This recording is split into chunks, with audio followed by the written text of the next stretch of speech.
How do we adapt to the new realities of the new Halloween? Hockey and Halloween.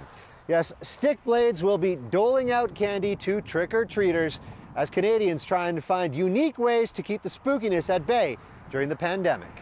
People are handing out, treats at the end of the hockey stick or something, using a pool noodle to tell your kids how far they should be standing apart from each other.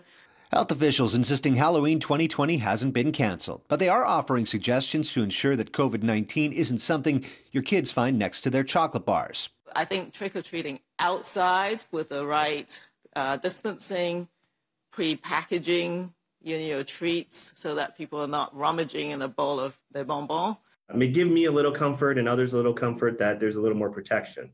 This Calgary father created COVID-safe Halloween kits for homes after his kids began questioning the safety of the season. The package includes distancing dots, arrows, and shrink wrap to place on your door. It acts in a similar fashion to the plexiglass, and it provides that physical barrier between trick-or-treaters and the people giving out the candy. Now, just because your costume seems like it has the proper COVID protections doesn't mean that you shouldn't be incorporating a non-surgical mask as well. Sometimes you can actually use different fabrics to turn it into part of your costume. Or people are doing doctor costumes that are going to have their masks on anyway, that sort of thing. Costumes with masks are in high demand, even if it means doubling up.